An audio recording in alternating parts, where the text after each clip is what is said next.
Tonight, we begin with something a little darker.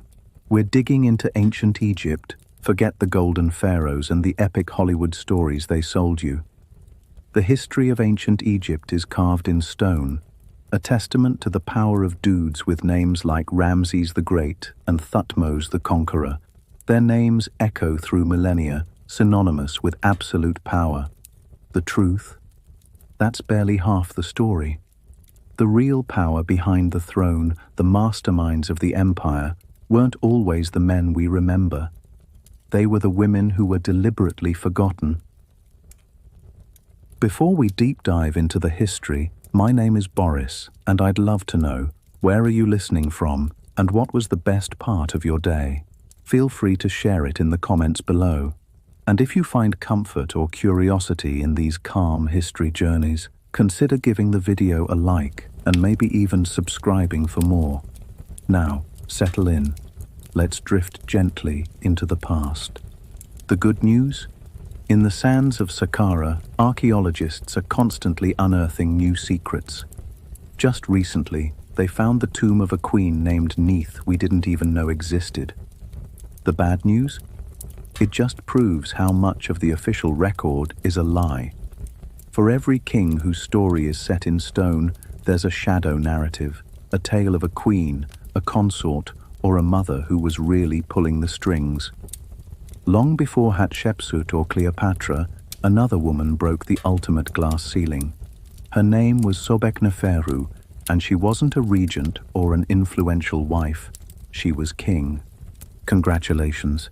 You've just woken up in the year 1800 BCE. The good news? It's a golden age for Egypt.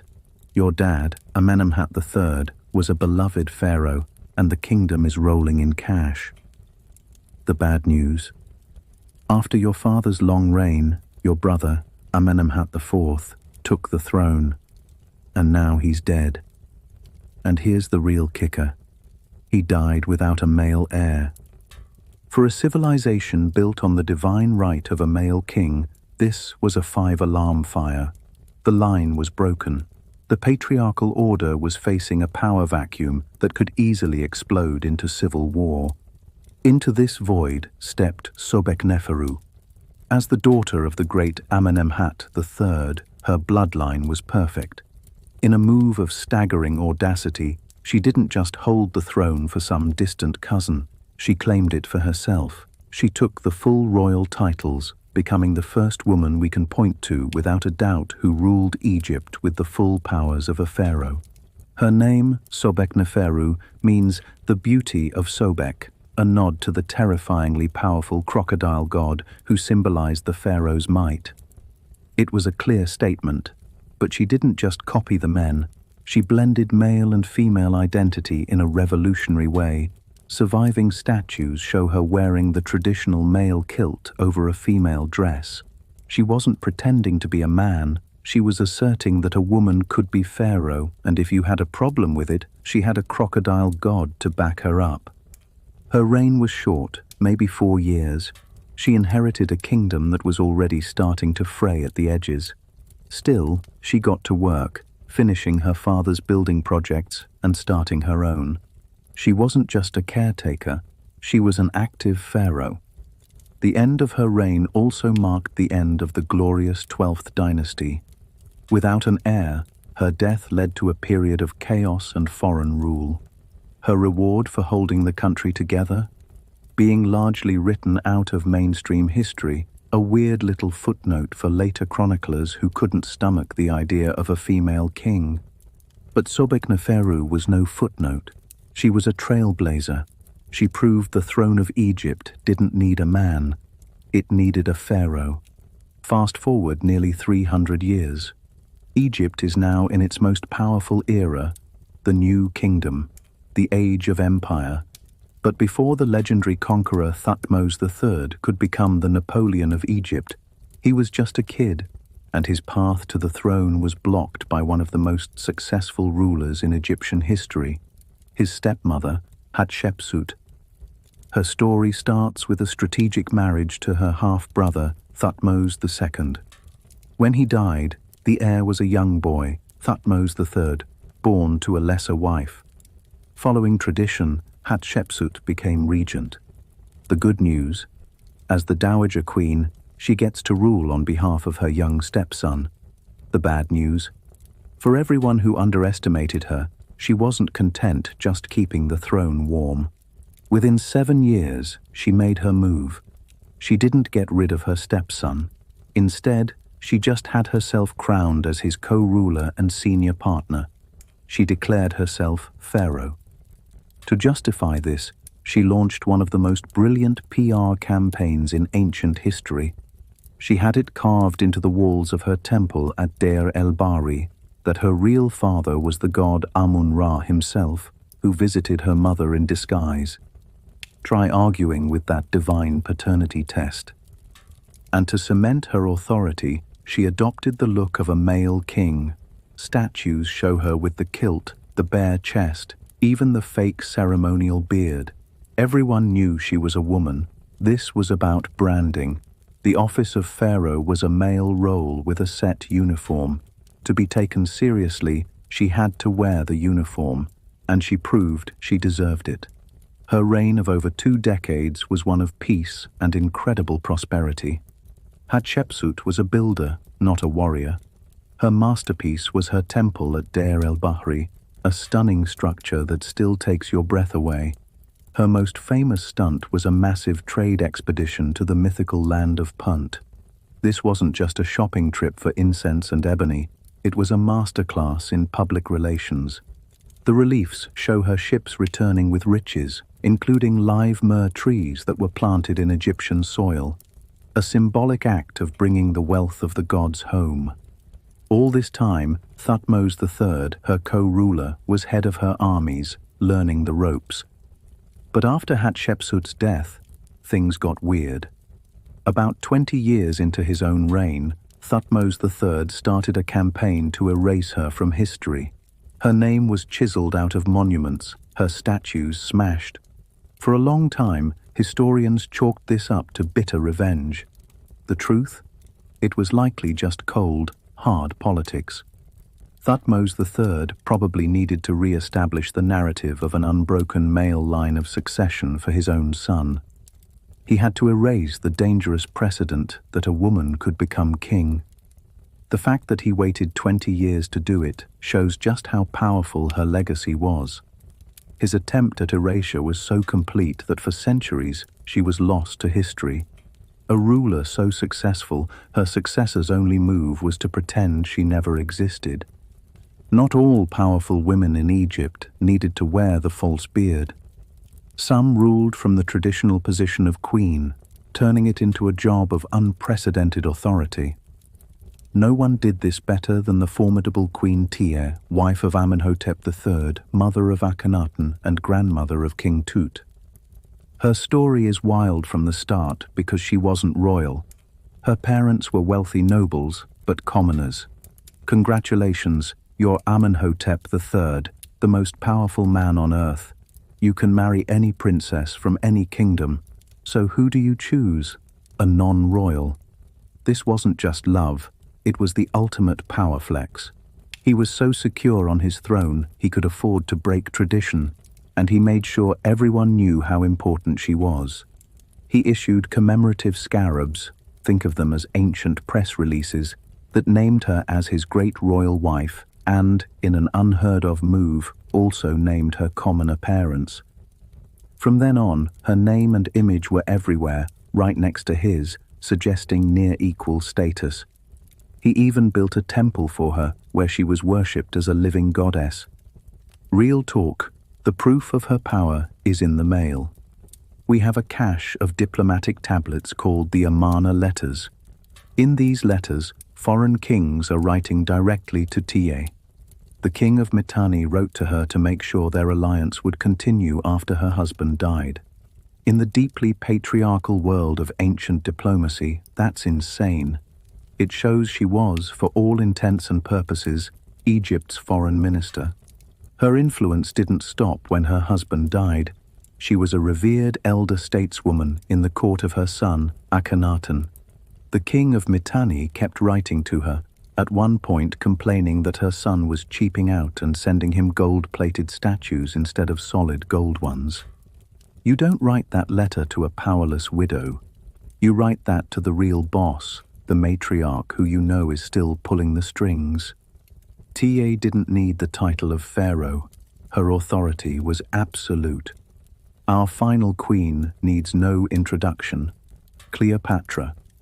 But forget the Hollywood version of the seductive femme fatale. That was propaganda written by the Romans who beat her. The truth: she was a brilliant multilingual scholar and a ruthless political strategist fighting for a kingdom on life support. She wasn't just the last queen, she was Egypt's last great pharaoh. Congratulations. You've just inherited the throne of Egypt in 51 BCE. The good news? You're queen of a very wealthy country. The bad news? Egypt is basically a client state of Rome.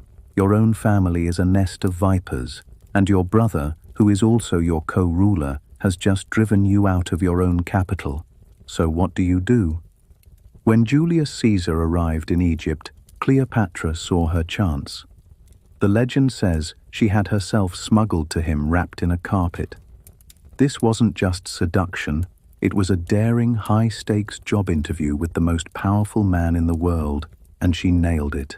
Caesar crushed her brother's forces and put her back on the throne. Her relationships with Caesar, and later Mark Antony, were political alliances, plain and simple. It was her only strategy to keep Rome from simply swallowing Egypt whole. And she was a brilliant administrator. Unlike the rest of her Greek-speaking dynasty, she was the first Ptolemaic ruler who bothered to learn Egyptian. She actually spoke at least 7 languages. She presented herself to her people as the reincarnation of the goddess Isis, tapping into deep Egyptian tradition to legitimize her rule. Medieval Arabic sources even describe her as a scholar who wrote treatises on chemistry and medicine. Basically, she was terrifyingly competent. Ultimately, her gamble failed. Her forces were defeated by Octavian at the Battle of Actium. As Roman legions closed in, Cleopatra faced a choice: be captured and paraded through Rome as a trophy, or die a pharaoh. She chose to die a pharaoh. Her suicide, supposedly by the bite of an asp, the symbol of divine royalty, was her final political act. She robbed Octavian of his ultimate prize. He might have won the war, but in the end, Cleopatra won the legend. So there you have it. Sobekneferu, Hatshepsut, Ta, Cleopatra. These are just a few of the women who shaped one of the greatest civilizations in history. They often stepped into power during a crisis, usually to protect the patriarchal system for the next man in line. But in doing so, they proved they were more than just placeholders. They were visionaries, diplomats, and rulers who brought prosperity and stability. The fact that their legacies were so often minimized or erased by the men who followed them is the ultimate testament to their success. They weren't just anomalies, they were so powerful they became a threat to the official story.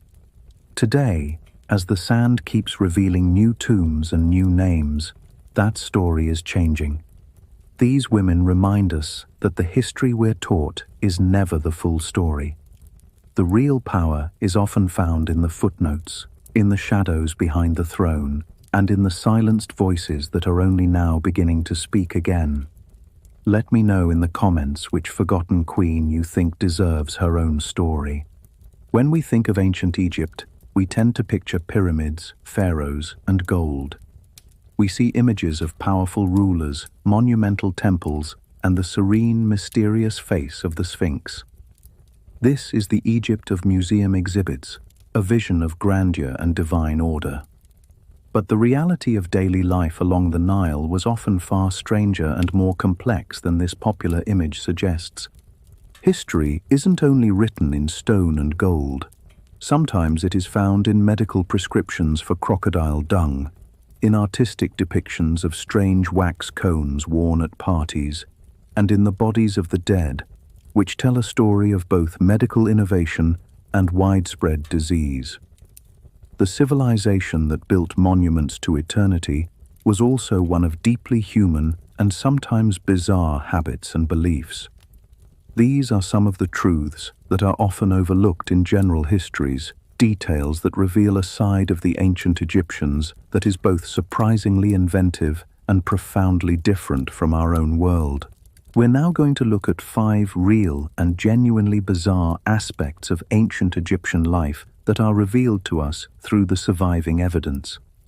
Our first topic concerns one of the most private and universal of human concerns: family planning. While we might think of contraception as a modern development, the Egyptians were dealing with it thousands of years ago. Their methods were a fascinating mix of practical observation and what we would describe as magical thinking. If a woman in New Kingdom Egypt wanted to prevent a pregnancy, she might consult a physician.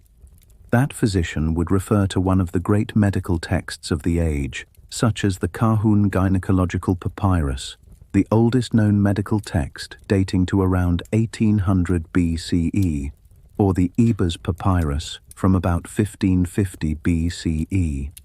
A prescription found in these texts calls for a compound of crocodile dung mixed with sour milk or another acidic substance. This would be formed into a paste-like plug or pessary and inserted vaginally before intercourse. This same pungent recipe is also listed in the Ramesseum Papyri, which suggests it was a widely known method. The immediate question is, of course, why? Scholars have proposed a few explanations. The most charitable one is based on a sliver of potential science. Crocodile dung is highly alkaline. It's possible that this alkaline environment could inhibit sperm mobility, and through trial and error, the Egyptians may have observed some level of effectiveness. The thick paste would have also acted as a physical barrier, much like a modern diaphragm. However, we cannot discount the role of magic and symbolism in Egyptian medicine. The crocodile god, Sobek, was associated with fertility, but also with raw, unpredictable power. It's possible that using the excrement of such a formidable animal was seen as a form of sympathetic magic, a way to harness its terrifying nature to scare away a pregnancy. For the Egyptians, there was no clear line between medicine and magic. They were two sides of the same coin, and medical texts often included magical incantations to be recited alongside the application of remedies. There were other options available. Another prescription from the Ebers Papyrus suggests a tampon made of lint, soaked in a mixture of honey and the fermented tips of the acacia shrub. This may have been surprisingly effective. We know today that fermented acacia contains lactic acid, a compound still used in some spermicidal gels. Honey, being thick and sticky, would also have served as a barrier and has known antibacterial properties, which might have mitigated some of the obvious risks of infection. While most documented methods were for women, one text mentions a form of male contraception, rubbing onion juice on the foreskin. There is no known scientific basis for this. It was likely another form of sympathetic magic, perhaps based on the onion's pungent nature, which they may have believed could repel or neutralize semen.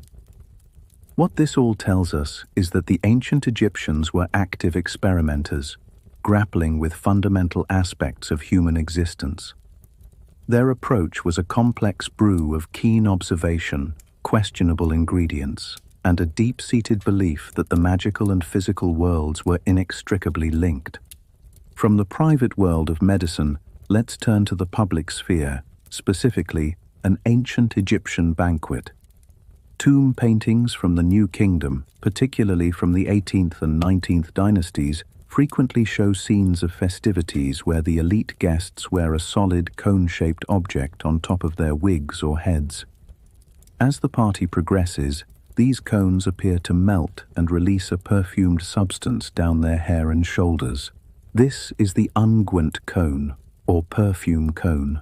For decades, Egyptologists knew about these cones only from these artistic depictions, such as the famous paintings from the tomb of the scribe Nebamun.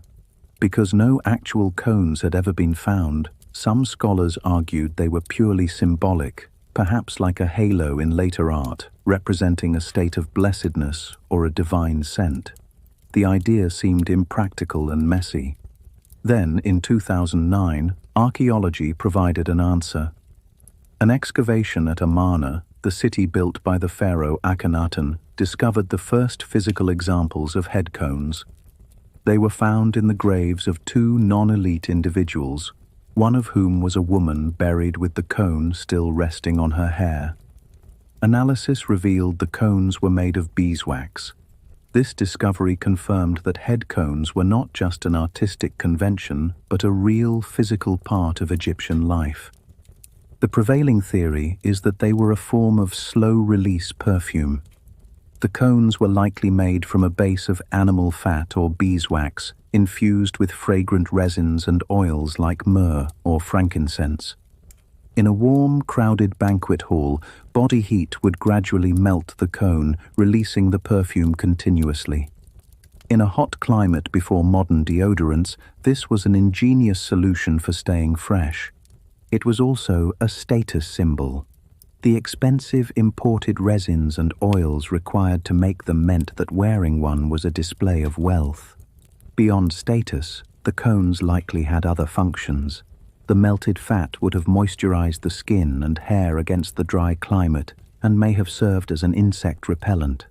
The cones also held symbolic meaning, often appearing in religious contexts, suggesting a link with purity or a state of spiritual readiness, as scent was considered divine in Egypt. The discovery at Amarna raised new questions, particularly why non-elite individuals were buried with them. One theory suggests these might have been cheaper, unscented, dummy cones, intended to allow the less fortunate to access the same afterlife benefits as the rich. Whatever the case, the perfume cone represents a convergence of fashion, hygiene, and religion in ancient Egypt. We've seen how Egyptians tried to prevent pregnancy, but how did they confirm one? The answer lies in a method that seems bizarre, but was, in principle, thousands of years ahead of its time. This practice is detailed in medical texts like the Kahun Papyrus. A woman who suspected she was pregnant was to urinate on two separate bags of seeds, one containing barley and the other emmer wheat, over the course of several days. If the seeds in either bag sprouted, the test was positive. If nothing grew, she was not pregnant. The test also claimed to predict the gender of the child. If the barley sprouted first, it would be a boy. If the emmer wheat sprouted first, a girl. The gender prediction has no scientific basis and appears to be a folk belief. The pregnancy test itself, however, is another matter. In 1963, a scientific study was conducted to test the ancient method. The researchers found that the urine of pregnant women contains elevated levels of estrogen hormones, which can act as a growth stimulant for certain plants. Their experiments showed that urine from pregnant women did promote germination at a significantly higher rate than urine from non-pregnant women. That original study claimed the test was between 70 and 85% accurate, and while more recent scholarship suggests this figure may be an overstatement, the underlying biological principle is sound. The Egyptians, of course, had no knowledge of hormones. Through careful observation, they noticed a pattern: that the urine of pregnant women possessed a unique property that encouraged seeds to grow, and they codified it into a diagnostic tool. They likely interpreted it as a divine sign or a manifestation of the life-giving properties of the woman's body. The test stands as a striking example of Egyptian observational science, leading to a breakthrough that would only be understood by modern science millennia later. Egyptian physicians were renowned in the ancient world. They understood the importance of cleanliness, advising people to wash and shave to prevent infections. Priests, who often served as healers, engaged in constant ritual purification. The value they placed on cleanliness for medical and ritual purposes was centuries ahead of its time. So, one might assume that Egyptian cities were pristine environments. This assumption would be incorrect. This brings us to a major contradiction in ancient Egyptian life: the Great Hygiene Paradox. While medical and priestly classes focused on personal and ritual purity, the concept of public sanitation was almost non-existent. Inside a temple or a wealthy home, cleanliness was paramount. This was driven by a belief in ritual purity, or wob. To approach the gods or perform a sacred act like healing, a person had to be ritually pure. This involved constant washing and the shaving of body hair. There is even evidence of sophisticated drainage systems in some temple complexes, such as the copper piping found at the pyramid complex of Sahur. Wealthy Egyptians had bathrooms and rudimentary toilets, which were essentially stone seats over a sand-filled pot that had to be emptied by hand. However, outside these private spaces, the situation was very different. There were no public sewer systems. Household waste, including human excrement, was typically dumped into streets, pits, or the nearest irrigation canal. These same canals were often the source of drinking and bathing water, making them breeding grounds for parasites and disease. Analysis of mummified remains reveals the consequences. Schistosomiasis, a debilitating disease caused by a parasitic flatworm living in contaminated water, was rampant. Studies of mummies have found evidence of the parasite in a large percentage of the population. Malaria was also common, and their diet, though healthy in some respects, had a major flaw. Their bread was filled with sand and grit from stone grinders, which wore down their teeth and led to widespread dental disease. This paradox highlights the Egyptian worldview. For them, cleanliness was about ritual and cosmic order, not public health. A priest needed to be clean to serve the gods, a doctor to restore the body's balance. The idea of managing community waste for the collective physical health of the population was not part of their thinking. They could connect a dirty wound to an infection, but not a contaminated canal to a city-wide epidemic. Finally, we arrive at the most iconic practice of ancient Egypt: mummification. The popular image is that all Egyptians were carefully wrapped and placed in sarcophagi, but the reality was far more exclusive, and in at least one famous case, far stranger. True mummification was a luxury good, a process so expensive it was reserved for only the wealthiest members of society, perhaps only 1% of the population. The full 70-day mummification process required a team of specialized priests, vast quantities of natron salt, expensive imported resins, hundreds of yards of linen, and magical amulets. This, plus the cost of coffins and a tomb, was a privilege only the elite could afford. The other 99% of Egyptians were typically buried in simple pits in the desert. The hot, dry sand would naturally desiccate the body, creating a natural mummy. It is widely believed that the discovery of these natural desert mummies inspired the Egyptians to develop the artificial process in the first place, seeking to ritualize and perfect it for their elite. Even among the elite, the process could be unusual. No case is stranger than that of Tutankhamun. When his tomb was opened in 1922, the world saw the golden treasures, but the mummy itself held stranger secrets. As detailed by Egyptologist Salima Ikram, Tutankhamun's burial was unique in several ways. First, he was mummified with his penis embalmed at a 90-degree angle in a state of permanent erection. This has never been found in any other pharaoh's mummy. The leading theory proposed by Ikram is that this was a deliberate political and religious statement. The erect phallus was a primary symbol of Osiris, the god of the underworld and rebirth, who was often depicted this way to represent his power over death. Given the context of Tutankhamun's reign, which was focused on restoring the traditional gods after his father Akhenaten's religious revolution, this may have been a powerful declaration. By mummifying Tutankhamun as a literal effigy of Osiris, His embalmers were using his body to symbolize the rebirth of the entire traditional religion. Furthermore, Tutankhamun's body was coated in an unusually thick layer of black oils and resins, likely to make his skin the dark color associated with Osiris and the fertile soil of the Nile.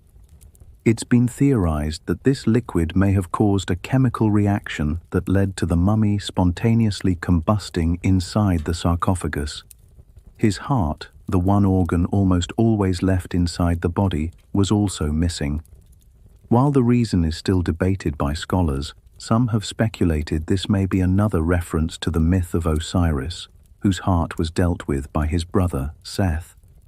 These details suggest a funeral that was as much political theatre as religious rite. From contraception made of crocodile dung to political statements made with a pharaoh's body, the reality of ancient Egypt was a place of stunning contradictions. It was a world of scientific genius and magical belief, of ritual purity coexisting with public squalor, and of divine kings whose deaths could be stranger than any myth.